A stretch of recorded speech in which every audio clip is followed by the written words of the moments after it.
back to my channel. In today's YouTube video, we're going to talk about my trips to Ocean City. So I've been going to Ocean City since I was little, and I've had a lot of adventures, and some of them actually led to near-death experience. Knock on wood, I'm still here. Let's do that again first. When you go to like Ocean City on a vacation, you want to have like the best time of your life. Like, who doesn't? It's just a vacation. You want to have a relaxing time. Like, I try to, but there's just certain things, that being said, that always occur every year. There's a different story. Make me seem like I have bad luck or something. It's just like a curse of the Ocean City Islands. So here's some news stories for you to analyze and just see why I'm always in Ocean City and got my eyes looking out everywhere to make sure everything's going okay. It's just crazy. So here we go. Okay, so number one. I was probably like 8 years old, and most people know about, like, there's a water park and an amusement park combined called Jolly Rogers. And so me and my family, my brother and my dad, we went there, and my brother was feeling sick and he didn't want to go on it, so I was going to go by myself to this log flume. And I'm going to show you a picture right up here. But then this family behind me is like, why don't you just come with us? So we go on it, it's perfectly fine and everything. We go up, we get stuck at the top for a second, we're like, okay, that's weird. And it goes, and we're like, okay, whatever. And we go down, and it flips over. We think that the mom, when put her arm down, and it, like, stopped it from flipping all the way over. And I almost went on that ride by myself. So if I didn't, like, go with the family, I probably wouldn't be here necessarily. It would have been really bad. Yeah, they got the manager. We got free water park tickets for, like, a whole year. We got cotton candy. We got all this free stuff. My mom was freaking out. We called her on the phone because my parents are divorced, and she was like, why the heck was she on that thing? But, like, I was gonna go on it anyways. I'd probably go on it again. No, I probably wouldn't. No. But I still do every ride. But that was one. Number two. My car got totaled in Ocean City last year, and it wasn't my fault. The Ocean City flooded, and it got into my engine and totaled the car. There was oil all over the road. It was basically like a river. It was just so bad. I was so upset. I was supposed to leave the next day. It was like my first car. I didn't do anything. I didn't know what to tell my dad. I was so upset. Like, I didn't know it was like gonna be that bad. I thought it was just gonna be like, oh, once the flooding goes away, I'll be able to drive it. No, the thing got totaled. I had to get a new car.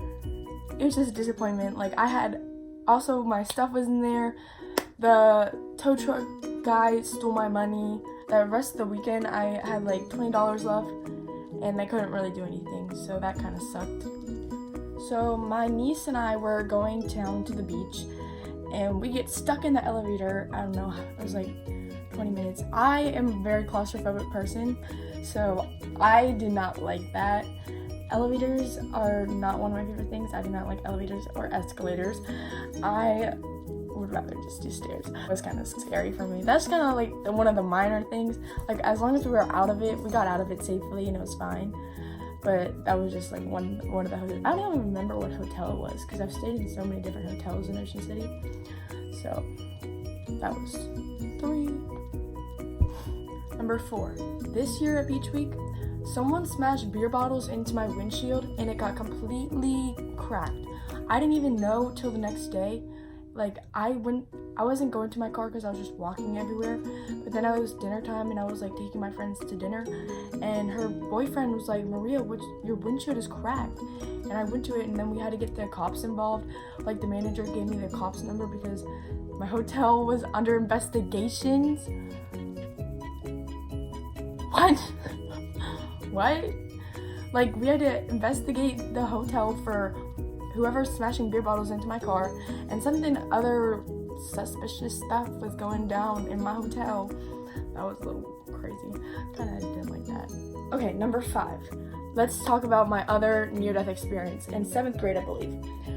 I was just playing around in the extra water. You know how, like, it was around hurricane time, like around like when it was about to be, so like the water's getting a little more rough. And like, it made like a second beach, which is like, oh, it's just so fun to play with, playing, or it doesn't matter, like, who cares, like, the little kids are doing it, it doesn't matter. So I was like, okay, I'll just go in, whatever. Next thing you know, my feet were at ankle deep. That's how I started, and I was trying to walk back to shore, and I couldn't. Like, I absolutely couldn't at all. And then next thing you know, I'm deep underwater from here down, and I can't get under. And I see this guy's hand. He's on this curb, like this sand curb that's like going over the water, because this like trench is like forming, and it's like has wrapped around like a cave like kind of sand thing. And all I can see is this guy's hand trying to save me, and he wasn't even a lifeguard. I put my hand out and he saved me, and I promise you, if I didn't get saved, I would have been 20 feet out in the ocean, probably dead. Whew. That's really scary to think about. It was really scary, and when I was leaving that beach that day, I was just like, wow, I could not believe I'm still alive right now. And then my dad tried to save me, and his phone got destroyed. It was just crazy. And on the way back to like my house, because we were like, after that we were like, okay, let's call it a day. Me, my friend, my brother, and my dad were like, okay, that's it. And then everyone was just staring at me like, that's the girl that almost died, that's the girl. And I was like, oh my god, I'm famous. But like, not for a very good reason. At least I was not dead yet. Oh wait, don't say yet! Don't say yet! Why did you say that? Sorry. Let's not come wood again. I keep jinxing myself. Like, I need to keep doing this.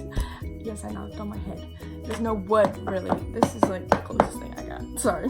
Okay, that was fine. Okay, number 6.